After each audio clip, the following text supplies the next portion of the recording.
Cek,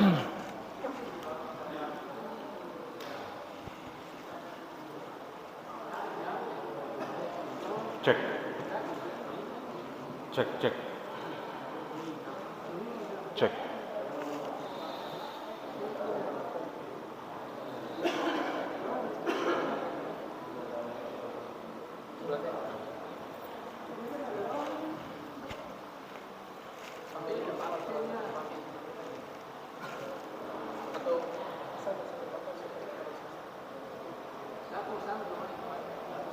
Cek, cek.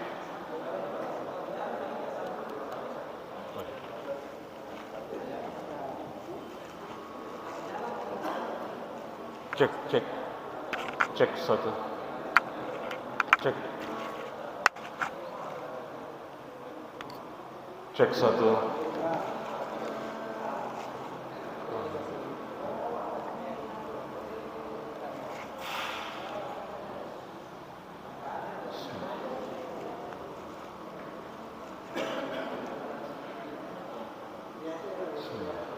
Assalamualaikum warahmatullahi wabarakatuh.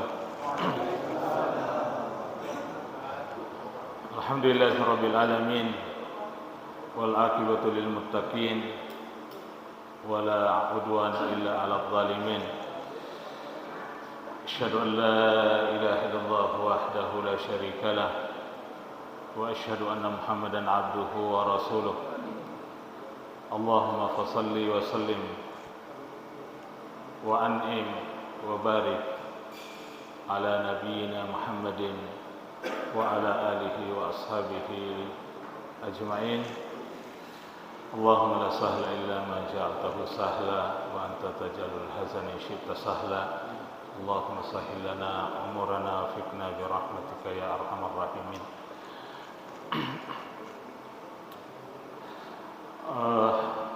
Jamaah Maghrib yang sama-sama dimuliakan Allah Subhanahu wa taala. Alhamdulillah kita senantiasa bersyukur dan memuji Allah Subhanahu wa taala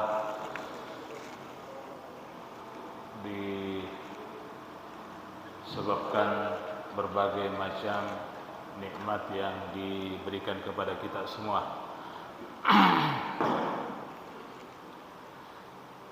Di antara nikmat yang kita rasakan adalah nikmat iman, nikmat hidup, nikmat kesempatan, dan nikmat sehat.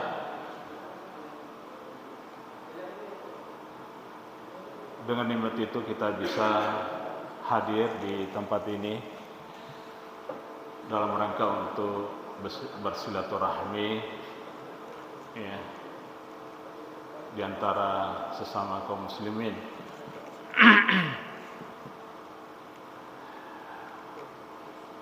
Sebagaimana yang kita bacakan tadi di surah Al-Hujurat, innamal mu'minuna ikhwah. Sungguhnya orang-orang yang beriman itu bersaudara.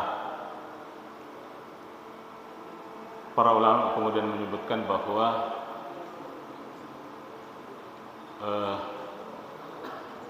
persaudaraan ini akan dibawa sampai menghadap Allah Subhanahu wa taala. Jadi kalau misalnya kita bersaudara karena seibu sebapak, maka ada dua kemungkinan. Jika kita bersaudara sekedar karena lahir dari seorang ibu atau bapak, maka ada dua kemungkinan. Pertama, kalau dua-duanya beriman, maka dia nanti akan bertemu di surga. Tapi kalau kemudian salah satu dari keduanya Nauzubillah min dzalik. Tidak beriman, maka yang satu di surga dan yang satunya di neraka. Ya. Sehingga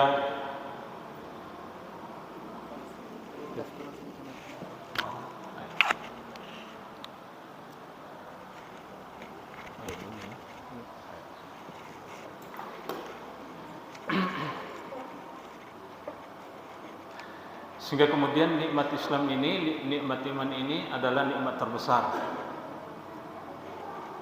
Dan seperti ungkapan seorang penyanyi bahwa iman itu tidak diwariskan. Ya, iman itu tidak diwariskan. Kung hale galuta kadarta, itu masih bisa diwariskan. Kada iko basyo sifat koro are nuruntu iko galung dari sifat koro are ibece nuruntu kibolai misalnya, itu diwarisi. Tapi perkara iman tidak bisa diwariskan.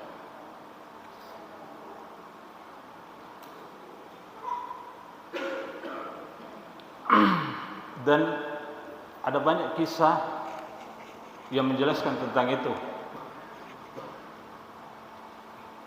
Mus'ab bin Umair adalah lahir dari keluarga yang sangat kaya raya di kota Mekah. Begitu kemudian masuk Islam, akhirnya kemudian ibunya memutuskan segala kebutuhannya di dunia. Padahal dalam riwayat itu ada kisah yang menyebutkan bahwa parfumnya Mus'ab bin Umair itu tercium 500 meter. 500 meter.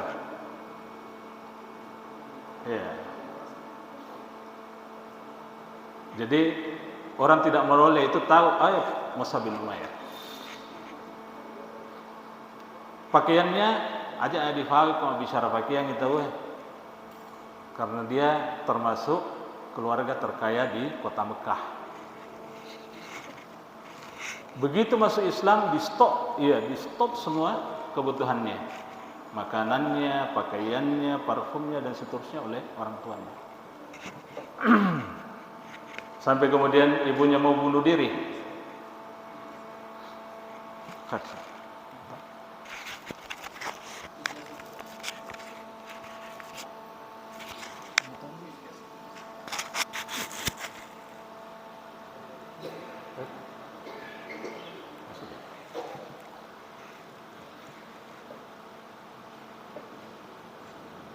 Sampai kemudian orang tuanya, ibunya itu diancam anaknya. Dia bilang, kalau kau tidak kembali kepada agama nenek moyang, maka saya tidak akan makan.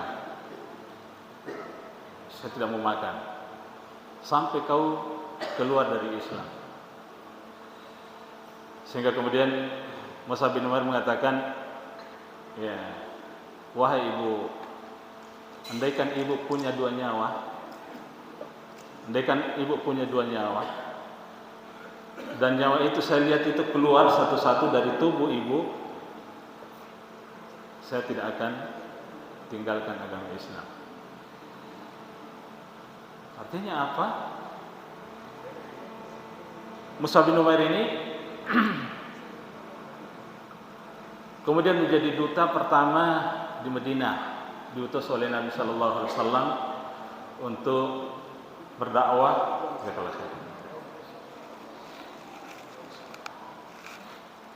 Mus'ab bin Umair ini diutus oleh Nabi sebagai duta pertama ke Madinah,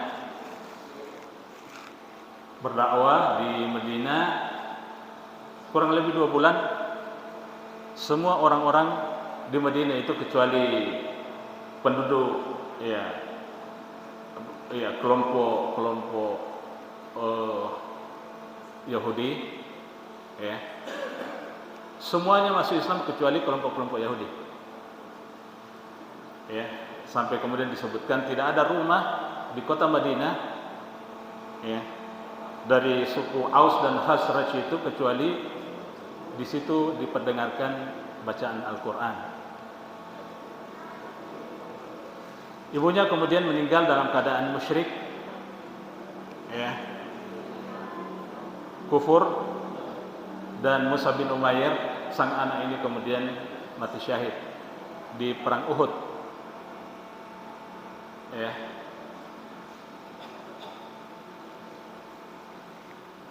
Sehingga kemudian kita berkesimpulan bahwa iman ini tidak diwarisi memang, karena iman ini pemberian Allah Subhanahu wa taala. Faberehul di Allah taala di sini tepe jamaah yang dimuliakan Allah Subhanahu wa taala. Karenanya iman ini harus dijaga. Cara menjaganya itu adalah dengan menjaga perintah Allah Subhanahu wa taala dan menjauhi larangannya. Jadi koelok kidereke, ya, tetap direkeng matappa di Allah taala letu sirun tu te Allah taala fainan di sekiamat, ya. Maka caranya adalah menjaga batasan-batasan Allah Subhanahu wa taala. Perintah dilaksanakan sesuai dengan kemampuan. Sini-sini dari perintah Allah taala, ya, sedapat mungkin kita, ya, tegakkan, ya, kita tegakkan, dan sebaliknya semua larangannya itu kemudian kita jauhi sekuat mungkin. Ya mungkin, ya, kadang-kadang kau beribadah tahu, mungkin ada yang kurang. Ada yang kurang, ya, jangan bersedih, ya. Kita berusaha untuk kemudian menyempurnakannya. Disempurnakan roda rekeng farintana Allah taala, ya. Pokoknya dikerahkan semua kemampuan kita untuk bagaimana kita beribadah sesempurna mungkin sesuai dengan petunjuk Nabi. Kalau ada yang kurang, dikembalikan kepada Allah Subhanahu wa taala, ya. Kita kembalikan kepada Allah. Ya Allah, inilah kemampuan saya. Makanya kemudian disebutkan dalam Al-Qur'an itu, ya, la yukallifullahu nafsan illa wus'aha. Allah tidak membebani seseorang kecuali sesuai dengan kemampuannya. Fattaqullaha mastata'tum. Bertakwalah kalian sesuai dengan, ya, sesuai dengan kemampuan. Tapi tidak boleh juga diakali itu sesuai kemampuan. Dia bilang, kemampuanku mas sempajan di boleh Ustaz. Nak kulelo di masih ke.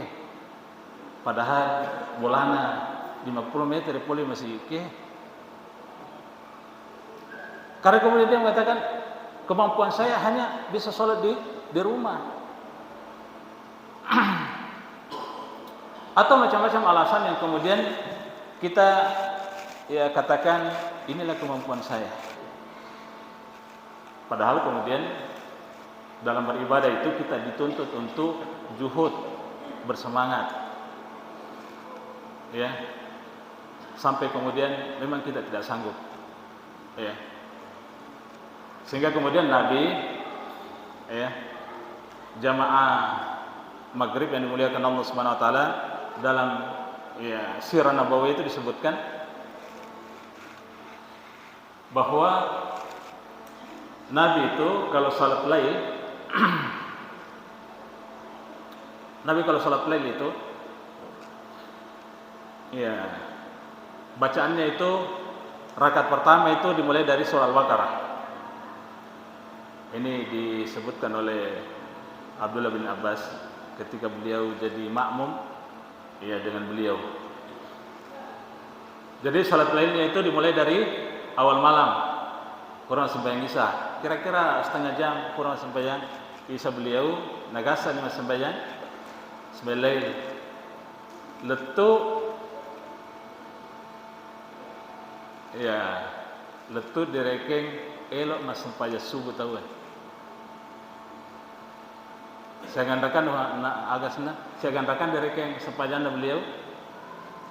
Ternyata beliau hanya selesaikan 6 rakaat sampai masuk waktu subuh.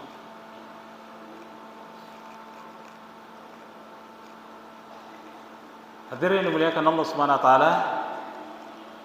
Jadi 1 rakaat itu bisa sampai 6 juz. Karenanya kemudian ini juga menjadi apa ya? Hadirin yang dimuliakan Allah Subhanahu wa taala, mungkin ini bagus dicontoh.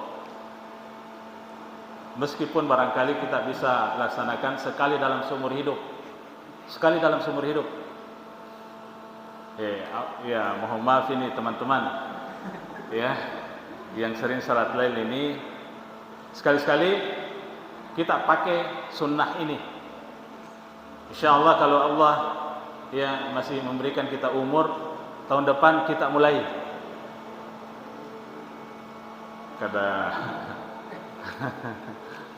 Kita mulai ya 11 rakaat sampai masuk waktu subuh.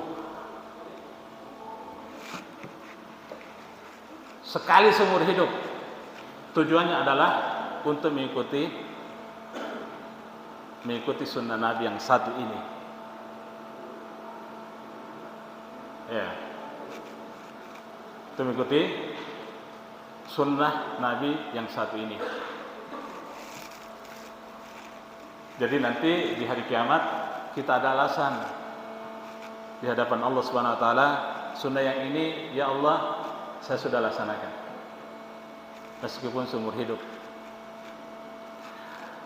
Hadirin yang dimuliakan Allah Subhanahu wa taala, materi kita malam hari ini ya yang dipilihkan oleh panitia adalah tentang ya bagaimana kemudian kita mendapatkan cinta Allah Subhanahu wa taala.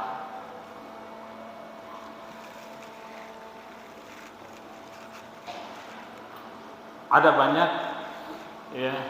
banyak hal yang kemudian seseorang itu dicintai oleh Allah Subhanahu wa taala. Tapi cukuplah ya di malam hari ini kita angkat hadis Nabi sallallahu alaihi wasallam dari sahabat yang bernama Sa'ad ibnu Abi Waqqas radhiyallahu taala an. Ya.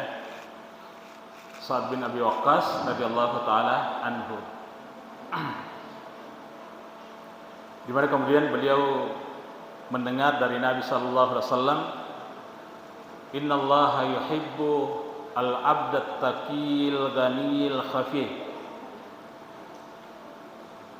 Hadis yang pendek. Innallaha yuhibbu al-'abda at-taqil ghaniyil khafif. Sesungguhnya Allah mencintai dari hambanya yang bertakwa pertama. Al-Ghani, orang yang kaya.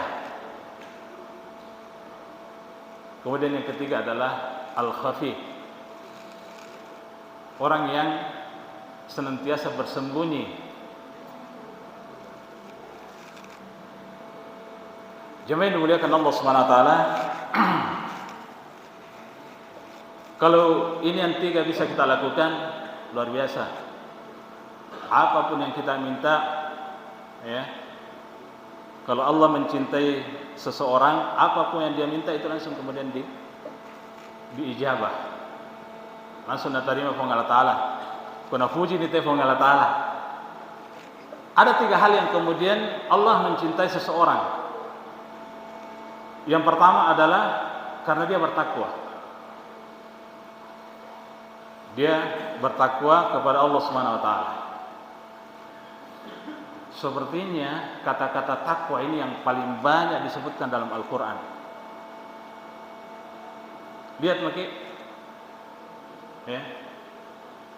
Kata takwa ini dengan berbagai variannya, karena ini ya, takwa ini ya berubah-ubah, tapi ya maknanya itu sama, orang bertakwa, takut kepada Allah Subhanahu wa taala. Apa itu takwa? Banyak definisi yang disebutkan oleh para ulama kita, ya. Satu sama lain itu saling melengkapi. Ya.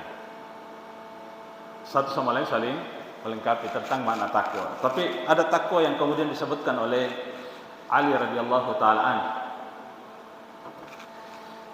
Ya. Bahwa at-taqwa itu ya al-khaufu minal jalil. Ya.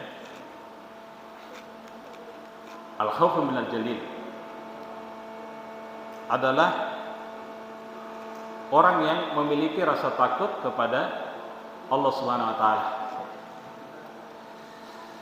Rasa takut ini, hadirin yang dimuliakan Allah Subhanahu wa taala, memicu seseorang untuk takut melakukan kesalahan.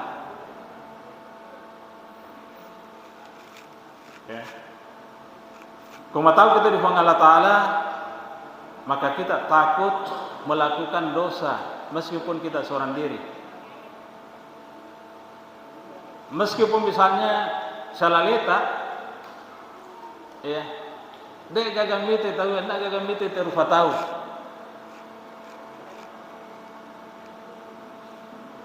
Misalnya ini. Tiba-tiba pertama kita di masjid, tanpa engkau diruntuh, tase, ya. Tase begitu dibuka, wih luar biasa, bisa nah doi.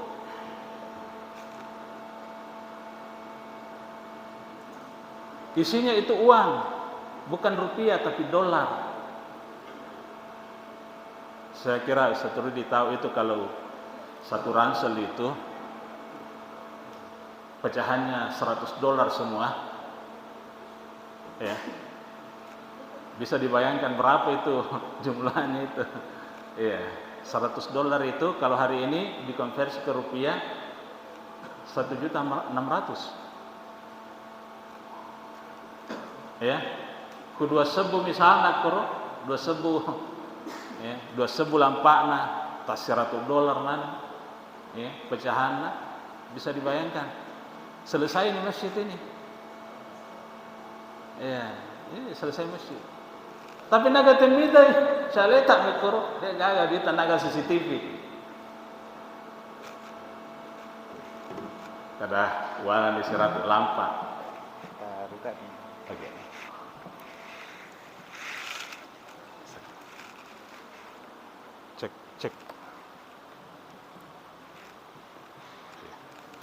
Cek.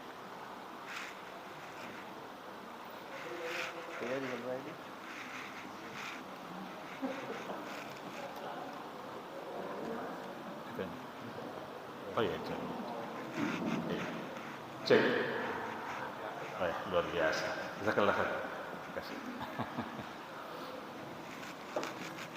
Jadi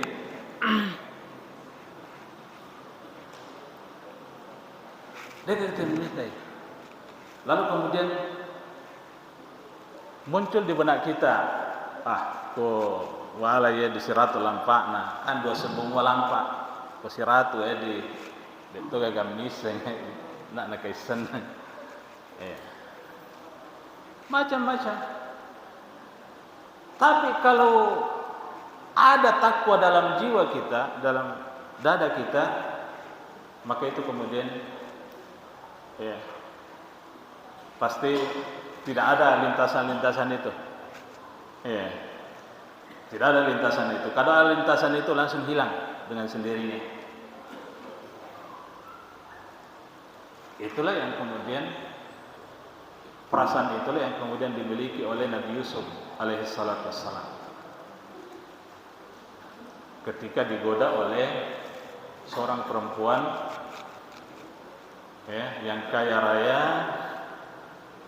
ya, paling cantik di Mesir, ya, istri seorang pejabat, digoda. Ya. Apakah Nabi Yusuf tidak tertarik? Ya, ketika digoda oleh perempuan itu dalam surah Yusuf itu. Para ulama menyebutkan bahwa kalau bukan takwa, Nabi Yusuf juga sebenarnya karena dia seorang manusia tertarik juga, dan itu disebutkan dalam surah itu. Ya. Walaqad hamma ya bihi wa hamma biha. Ya. Walaqad hammat bihi wa hamma biha. Ya. Terus tidak salah disebutkan dalam redaksi itu. Ketika perempuan itu tertarik sama Nabi Yusuf juga begitu. Laula ar-ra'a burhana rabbi. Kalau bukan karena ada sesuatu yang dia lihat dan ini merupakan isyarat dari Allah Subhanahu wa taala untuk menjauhi perbuatan itu, pasti dia lakukan itu. Jadi hadirin yang dimuliakan Allah Subhanahu wa taala, semua orang berpotensi untuk melakukan kejahatan, siapapun dia. Kada ke ustaz kaman dia nak muah, kiai dia nak muah, tidak ada. Sebab yang namanya kejahatan, yang namanya manusia, hadirin yang dimuliakan Allah Subhanahu wa taala, ada sisi gelap, ada sisi terangnya. Ya.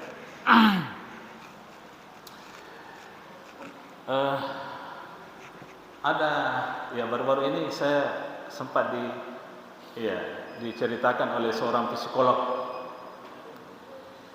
Ya, ada psikolog itu yang kasih pelatihan di Makassar. Dia bilang,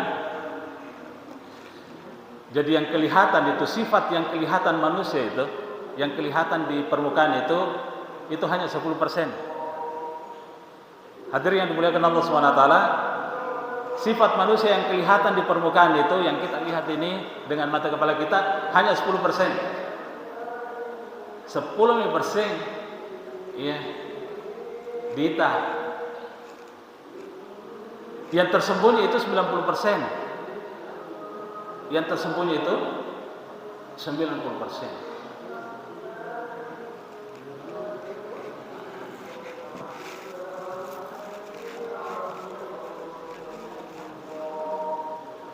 Ya, jadi semua orang berpotensi untuk melakukan kejahatan, juga bisa berpotensi untuk melakukan kebaikan. Fa'alhamaha fujuraha wa taqwaha. Ada potensi untuk bertakwa, ada potensi untuk berbuat jahat. Ya. Karena kemudian hadirin yang dimuliakan Allah Subhanahu wa taala, senantiasa kita berdoa kepada Allah Subhanahu wa taala agar kemudian iman kita ini ditetapkan dalam hati. Ya. Iman kita ditetapkan dalam hati, ketakwaan kita ya. Senantiasa kita minta kepada Allah agar kemudian senantiasa terpelihara. Senantiasa terpelihara. Sebab dalam sebuah hadis itu disebutkan bahwa ya, Allah Subhanahu wa taala senantiasa ya, hati seseorang itu hati manusia itu kemudian berada dalam genggaman tangan Allah Subhanahu wa taala. Dan dia akan menggerakkan kemana yang dia kehendaki, ya, sesuai dengan keinginan Allah Subhanahu wa taala. Karenanya kemudian dalam hadis lain disebutkan ada orang yang yusbihu mu'minan wa yumsi kafira. Di antara manusia ada yang di pagi hari dia beriman, sore harinya dia sudah kafir. A'udzubillah. Makanya kemudian sekali lagi kita minta ats-tsabat, ketetapan hati kepada Allah Subhanahu wa taala. Kita keluar dari masjid ini, jamaah yang dimuliakan Allah Subhanahu wa taala, setelah kita membaca doa keluar dari masjid, kita minta keteguhan hati dalam keimanan. Karena kita tidak tahu dalam jarak 100 meter misalnya tiba-tiba kemudian kita berubah. Kita tidak tahu. Bahwa ke depan sekian menit ke depan kita tidak tahu apa yang akan kita perbuat. Makanya tadi MC tadi sebutkan sesungguhnya yang akan mengisi itu 11 serang. Tapi fayasbiqu alaihil kitab, takdir mendahului. Takdir Allah mendahului, sehingga kemudian beliau tidak sempat hadir. Karena ada disebutkan dalam surah Luqman itu ada beberapa ilmu Allah Subhanahu wa taala yang hanya Allah yang mengetahuinya, sampai nabi juga tidak tahu. Di antara ilmu Allah itu adalah wa ma tadri nafsun madza taksibu ghadan. Tidak ada satupun manusia di bumi ini yang mengetahui apa yang akan dia kerjakan besok hari ini. Tidak ada yang tahu. Hadirin yang dimuliakan Allah Subhanahu wa taala. Karena kemudian salah satu ciri bahwa kita ini manusia karena keterbatasan. Salah satu ciri bahwa kita ini kita ini adalah makhluk karena kita memiliki keterbatasan. Kemampuan kita terbatas, pendengaran terbatas, penglihatan terbatas. Apalagi kemampuan itu. Itu sudah mulai dikurangi itu. Tidur ini juga adalah bentuk kekurangan. Sehingga Allah Subhanahu wa taala itu tidak tidur. La ta'khudhuhu sinatun wa la naum. Allah tidak lupa dan tidak pernah tidur mengurus makhluknya. Hadirin yang dimuliakan Allah Subhanahu wa taala, jadi di antara orang yang mendapatkan cinta Allah Subhanahu wa taala adalah dia memiliki rasa takut. Dia memiliki rasa takwa dalam dirinya. Dan di antara bentuk rasa takwa itu adalah takut kepada Allah Subhanahu wa taala. Takut melakukan hal-hal yang mendapatkan murka Allah Subhanahu wa taala.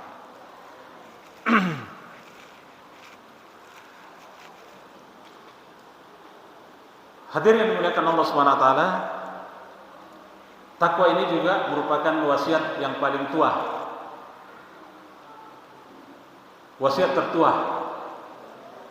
Wasiat ini dari Allah Subhanahu wa taala diturunkan kepada para nabi-nabi.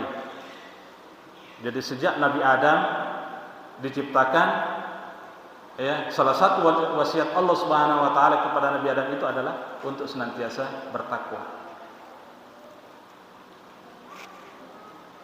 Kepada Nabi Nuh juga begitu. Wasiat Allah kepada Nabi Nuh yang pertama adalah at-taqwa. Kepada Nabi Ibrahim juga demikian. Sampai kepada Nabi kita Muhammad sallallahu alaihi wasallam, sampai kepada kita hari ini, umat Nabi sallallahu alaihi wasallam. Karenanya di setiap Jumat, salah satu wasiat yang pertama yang disebutkan oleh para khutbah, para khatib itu, ya ayyuhalladzina amanu ittaqullah haqqa tuqatih. Untuk kita bertakwa, karena takwa inilah yang akan kita bawa menuju Allah Subhanahu wa taala. Fatazawwadu fa inna khairaz zadi taqwa. Berbekallah, dan sebaik-baik bekal itu adalah bekal takwa menuju Allah Subhanahu wa taala. Ada seorang yang datang kepada Nabi sallallahu alaihi wasallam minta nasihat. "Ausini ya Rasulullah." Kalau kemudian Nabi mengatakan, "Ittaqullah haitsu ma kunta." Bertakwalah kepada Allah dimanapun engkau berada. Perasaan takut Bapak, Ibu. Disyariatkan puasa tujuannya adalah untuk bertakwa. Ya. Semua syariat-syariat yang diwajibkan kepada orang beriman itu intinya adalah disuruh untuk meningkatkan ketakwaan. Baca Quran, meningkatkan iman, ujungnya adalah takwa. Puasa aja nggak difaham. Sebab Allah telah menegaskan di dalam Al-Quran, kutiba alaikumus syiyam kama kutiba alal ladzina min qablikum la'allakum tattaqun.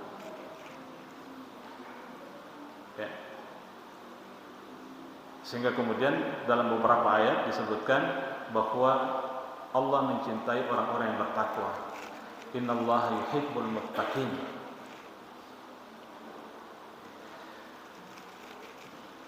Dan takwa ini sekali lagi merupakan nasihat, dan itu diwarisi turun temurun dari Nabi yang pertama sampai Nabi yang terakhir, ila yaumina hadza, sampai kita hari ini. Sampai kita hari ini. Jadi sebagaimana yang disebutkan dalam surah Al-Baqarah tadi, fatazawwadu fa inna khairaz zadi taqwa. Berbekallah, karena sebaik-baik bekal itu adalah bekal takwa. Ayat ini terdapat di antara ayat-ayat yang bercerita tentang haji. Jadi Allah Subhanahu wa taala menyebutkan tentang manasik haji dan umrah. Al-haji asyhurun ma'lumat, faman farada fihinna fala rafatha wala fusuqa wala jidala fil hajj, dan seterusnya.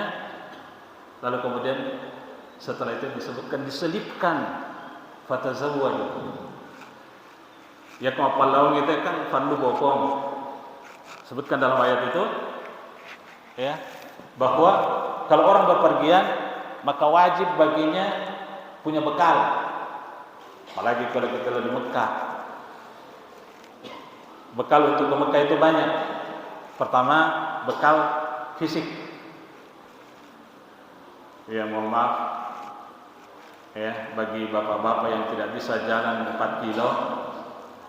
4 kilo ya. Kira-kira 8 sampai 10 kilo. Untuk sa'i saja Safa baina Safa wal Marwah itu kira-kira 3 kilo. 7 kali. Kira-kira 3 atau 4 kilo. Apalagi kalau orang mau ke Uhud, jalan kaki berkilo-kilo. Jadi kalau misalnya misalnya di usia yang senja tetap ada keinginan untuk itu, tapi berbekal dengan tambahan bekal. Apa itu?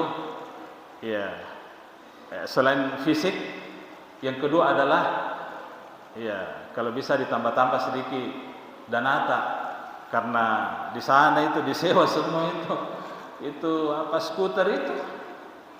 Ya, kok misalnya nasi dulu Japa, ya ada di sana yang bawa entah sopoi, tapi ya dolar, pakai real, 100 real, ya sekian, ya di sopo Pak. Kecuali kalau misalnya nata, ya kalau di Mekah, ikut mati ikut sopo, itu bisa, ya, ya seperti Uwais Al-Qarni itu, ya dikisahkan bahwa beliau bawa ibunya ke sana kemari ketika berhaji.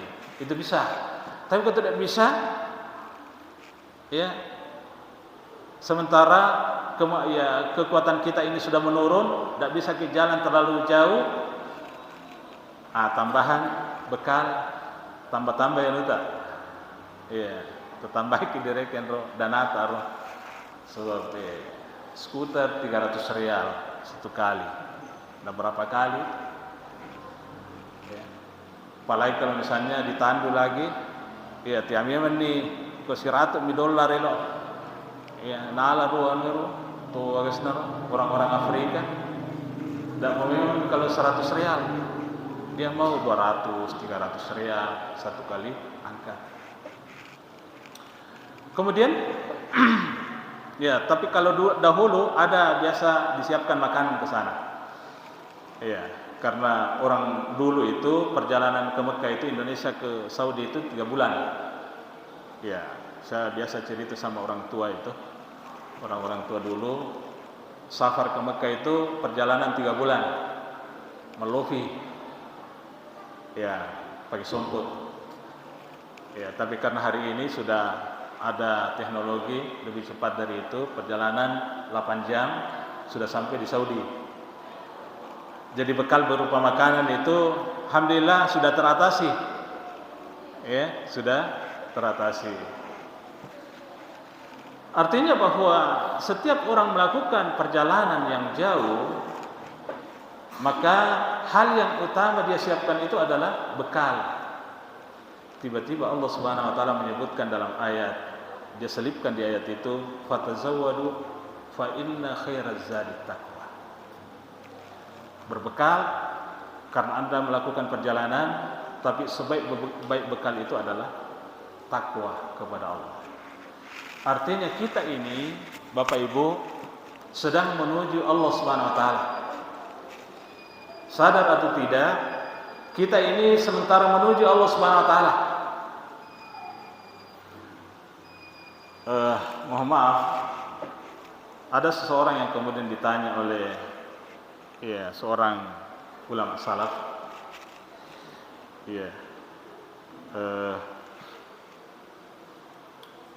Ulama ini kemudian bertanya kepada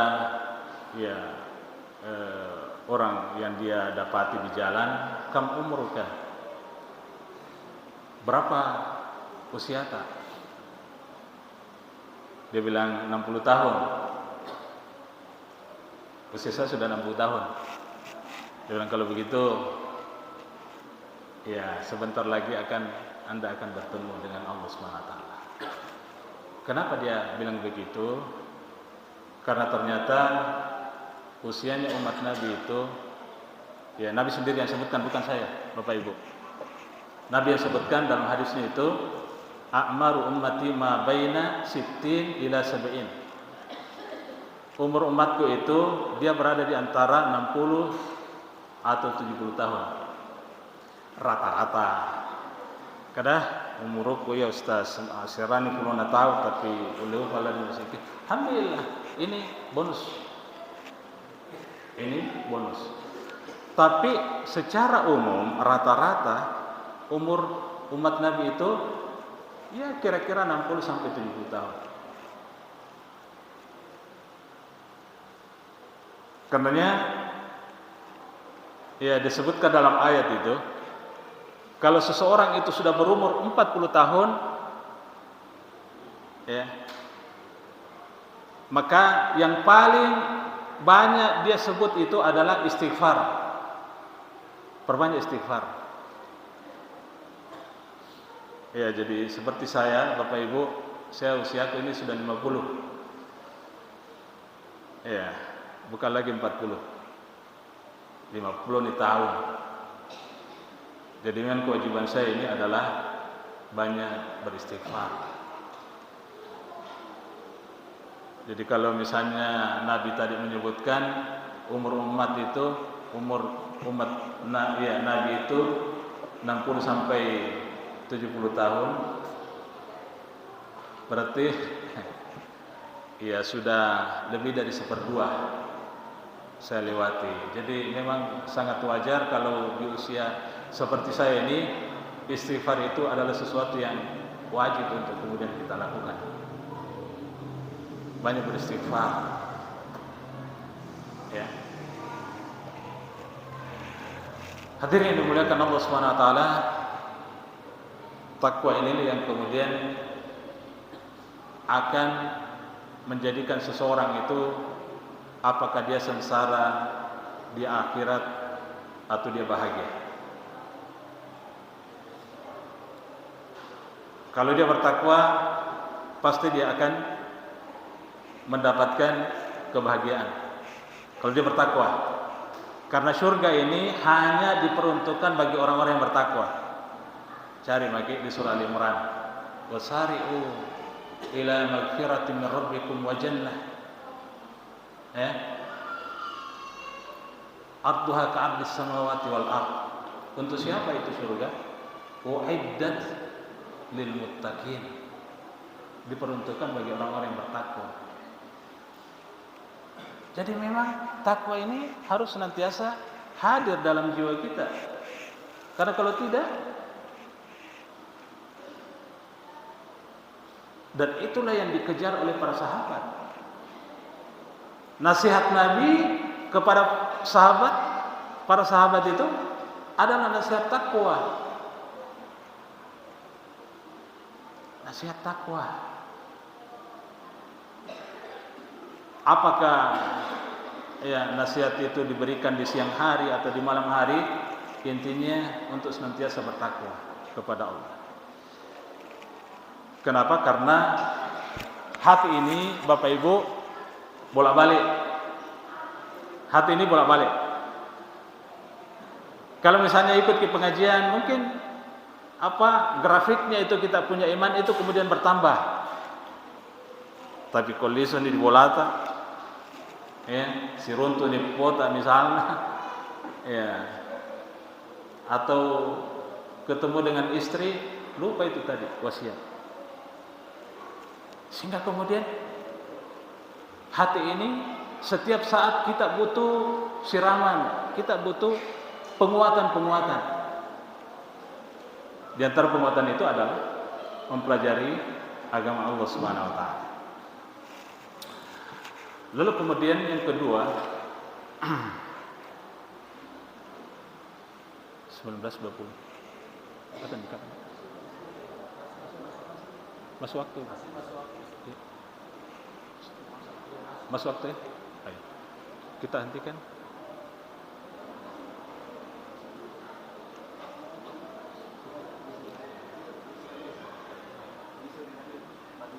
Oh, gitu. Ya, kita skorsing dulu. Subhanakallahumma wa bihamdika asyhadu an la ilaha illa anta astaghfiruka wa atubu ilaik. Assalamualaikum warahmatullahi wabarakatuh.